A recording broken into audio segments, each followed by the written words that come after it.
Welcome to Cochrane Complementary Medicine's Evidence for Everyone series. In this video, we'll provide more information about systematic reviews, what they are, how they work, and why they're important. Systematic reviews find and summarize all available literature on a research question. When it comes to questions about our health, these can include questions such as, does the treatment work? If it works, how well does it work? And does the treatment come with any risks? Why do we need systematic reviews to answer these questions? Well, when we look at studies one at a time, sometimes they disagree. So often in the media, we see conflicting news about research on health. It's not always easy to know what to believe and how to make choices. Systematic reviews give a complete picture of the available evidence. This includes both looking at the total available evidence and also at patterns across the evidence. For example, when researchers look at multiple studies asking the same research question, sometimes the studies will have similar results, and this is useful to know. However, when the studies disagree, this can also be useful to know. Researchers can look more closely at the different studies to try to understand why the results are different. The complete picture can give us more confidence in the evidence and whether it might apply to us. A very important characteristic of a systematic review is that it begins with a clear research question. For a question about a health treatment, that question would describe the population, or the people being treated, the intervention, or the treatment being tested, the comparator, or the comparison to the treatment, and the outcomes, or the types of effects being observed, for example, changes in pain or function. This way of framing a question is called PICO for short.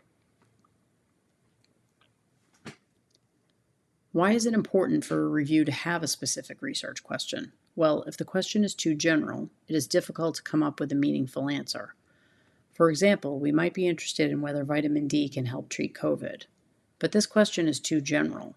Instead, we could ask whether vitamin D is better than a placebo at helping people with mild COVID avoid hospitalization.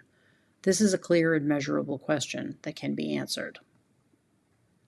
Systematic reviews begin with a written plan for how the review will be done, called a protocol. The research question is the first part of the protocol, and then the protocol goes on to describe how each step of the review will be done. This allows the reviewers to plan ahead and makes their decisions during the review easier. Having a written protocol also makes the methods transparent so that everyone can understand what was planned. This helps to ensure that the reviewers won't be biased during the review.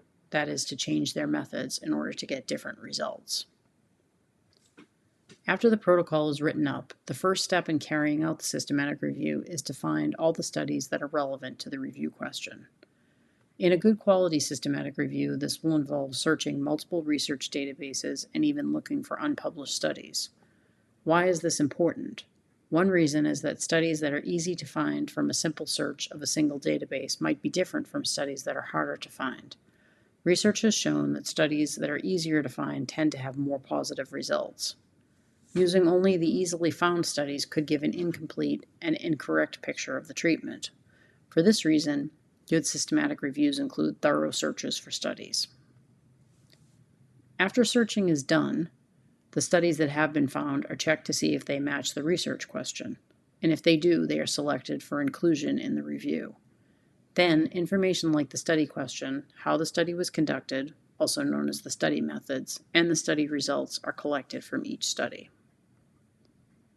It's important to know that a systematic review needs to check and rate the methods used in each of the included studies. Why is this? Well, if there is a problem with how a study was done, the study results might not be trustworthy.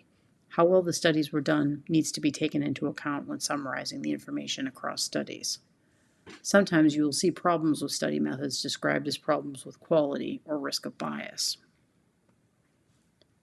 After collecting study information and checking study methods, the goal of the systematic review is to summarize the evidence across studies and present conclusions.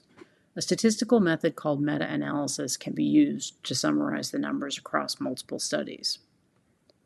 For example, imagine several different studies test 3 months of yoga versus no exercise for people who have chronic back pain.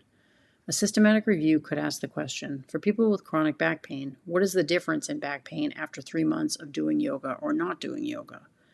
A meta-analysis can combine data on pain from the individual studies and give a numerical estimate for the overall change in pain for people who use yoga. This information can be useful in deciding whether to use or to recommend yoga for back pain. Systematic reviews give us information that is important when making decisions about treatments. They can tell us what the evidence says about whether a treatment works, how well it works, and whether there are risks.